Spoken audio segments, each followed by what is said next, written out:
सबसे पहले तो जय हिंद, बहुत बहुत शुक्रिया सोनम वांगचुक जी, आपने समय दिया, थैंक यू इसके लिए। जय हिंद, शुक्रिया। जय हिंद, जय Hind, thank you. Thank you sir. 6 दिनों से लगातार भूख हड़ताल पे हैं, 21 दिनों का आपका अनशन है। मैं इसके पीछे के कुछ कारणों को समझना चाहूंगा आपसे कि आखिरकार ऐसी क्या मजबूरियां हो गई कि सोनम वांगचुक जी को 21 दिनों के अनशन पे जाना पड़ा सर?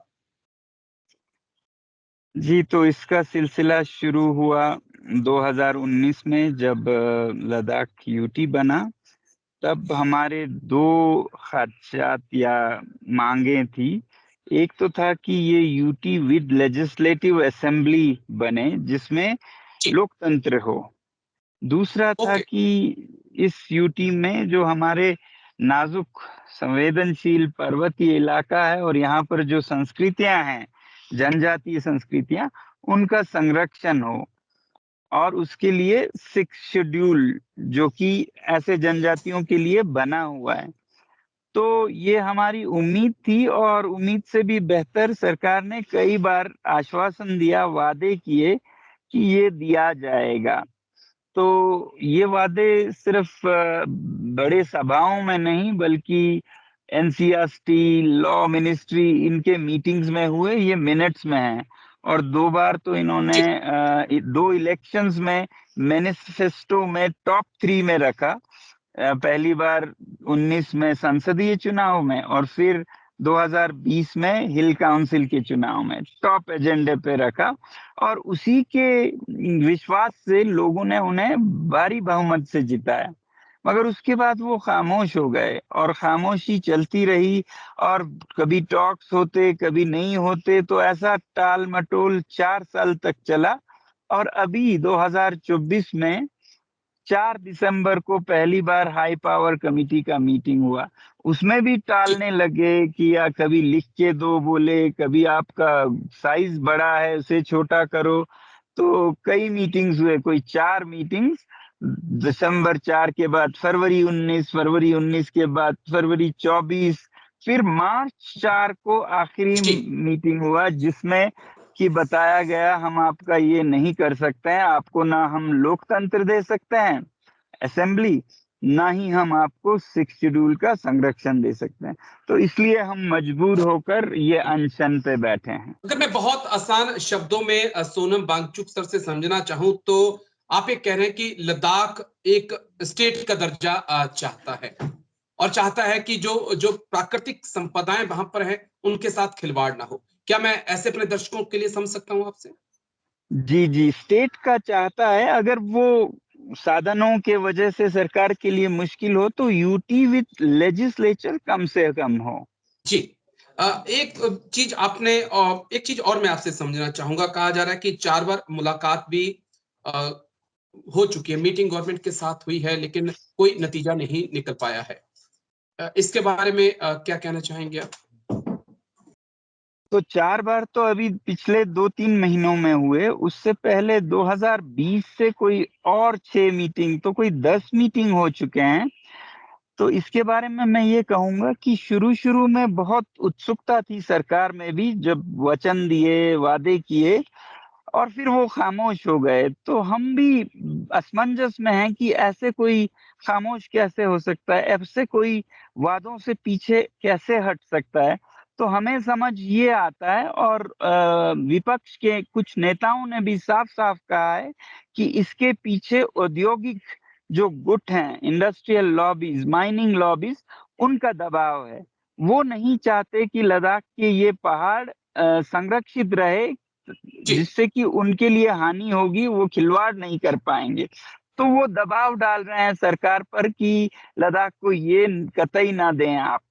तो हम समझते हैं और यही फ़लसफ़ा है इस अनशन का, इस आंदोलन का, कि जब कहीं से प्रेशर हो, तो हमें उसका इक्वल एंड ऑपोज़िट प्रेशर सरकार पे लगाना होगा, आवाज़ बुलंद करनी होगी, तभी सरकार को बैलेंस डिसीज़न फैसला देने की मुमकिन होगी। नहीं तो वो उनके ही दो प्रेशर तीन में चीजें जो उसमें आके। मैं आपसे समझना चाहूंगा वांगचुक जी। एक, कि क्या प्रधानमंत्री मोदी या गृह मंत्री अमित शाह या बीजेपी के किसी बड़े नेता जो कि केंद्रीय स्तर पे मंत्री हों, उनसे कोई बातचीत हुई पिछले 6 महीने 1 साल में इन मांगों को लेकर सर? जी, जो 4 मार्च की मीटिंग थी हमारे नेताओं के साथ, मैं उसमें नहीं हूँ क्योंकि मैं अपने आप कोई लीडर नहीं हूँ, ना ही पॉलिटिक्स से जुड़ा हूँ। मैं सिर्फ समर्थन कर रहा हूँ एक पर्यावरणविद के नाते, एनवायरनमेंटलिस्ट के नाते। तो उस मीटिंग में 4 मार्च के मीटिंग में अमित शाह जी से मुलाकात हुई उनकी, और उसमें भी उन्होंने भी साफ-साफ कहा कि ये हम नहीं कर सकते हैं। तो अब प्रधानमंत्री से ही होना बाकी है, या उनसे हमें कुछ उम्मीद है कि जब ऐसा कोई पार्टी वादा करे, तो वादा खिलाफी तो बहुत बड़ा जुर्म भी है और गुनाह भी है। और खासकर ऐसे एक पार्टी से जो कि भगवान राम के आदर्शों का सम्मान करती है, मंदिर बनाते हैं, तो मंदिरें ईंट पत्थर या मूर्तियों से नहीं बनती, आदर्शों से बनती है। मर्यादा पुरुषोत्तम जो राम थे, उनका तो फ़लसफ़ा था, रघुकुल रीति सदा चली आई, प्राण जाए पर वचन न जाए। प्राण चले जाएँ, वचन न जाए। ये इलेक्शन और ये सीटें तो कोई बात ही नहीं है, जान भी जाए तो वचन हम पूरा करेंगे। तो हम वही चाहते हैं कि जो उन्होंने वचन दिया है, लिख कर दिया एक है। पॉइंट वांगचुक जी आपने और बड़ा अहम कहा कि तमाम बड़े इंडस्ट्रीज जो हैं, औद्योगिक घराने हैं, वो लद्दाख आना चाहते हैं।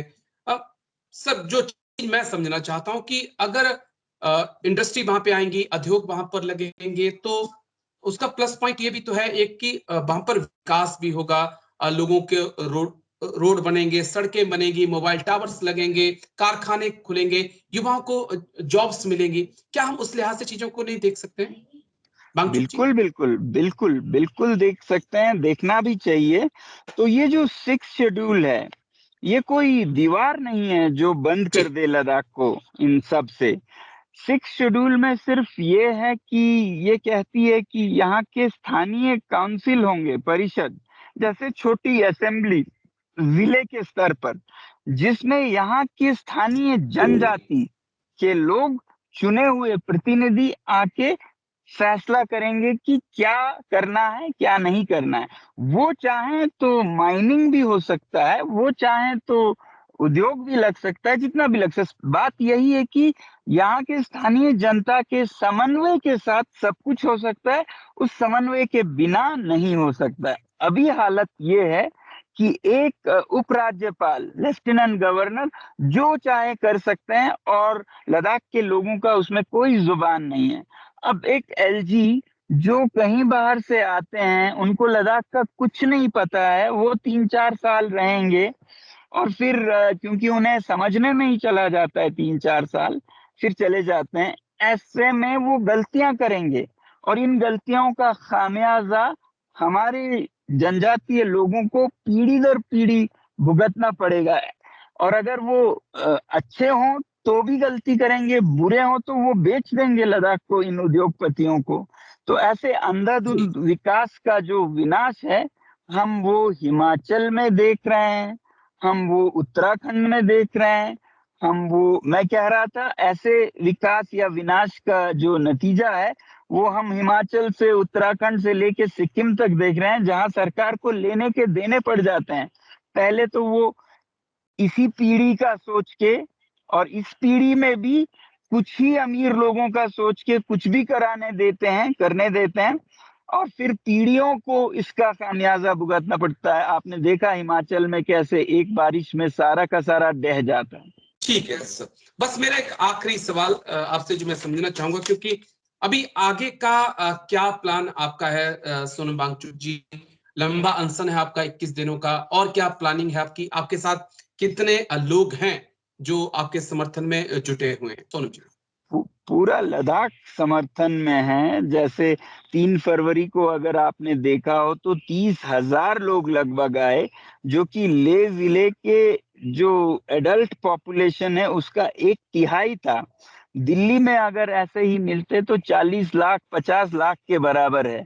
तो इतना समर्थन है। और आज मैं जब अनशन पे हूँ तो अभी भी आप देख सकते हैं कि मेरे साथ अनशन पे बैठने के लिए 1 दिन, 2 दिन, 3 दिन के लिए कितने ही लोग आए हैं।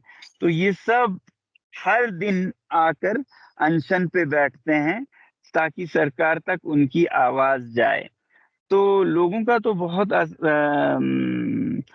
समर्थन है। अब अगला स्टेप हमने ये कहा है कि हम 21 दिन के बाद जो चुनाव की प्रक्रिया है, कोड ऑफ कंडक्ट है, उनका जायजा लेंगे और शायद जरूरत पड़े तो हम ये 21 दिन को और 21 दिन से बढ़ाएंगे। ये आमरण तक जा सकता है। जी, चलिए बहुत बहुत शुक्रिया सोनम वांगचुक, बहुत बहुत शुक्रिया। आपने समय दिया और तमाम बातें जो है इतनी अच्छे से समझाई हैं। उम्मीद है कि आपकी बात जरूर आगे तक पहुंचेगी। थैंक यू सर, जय हिंद।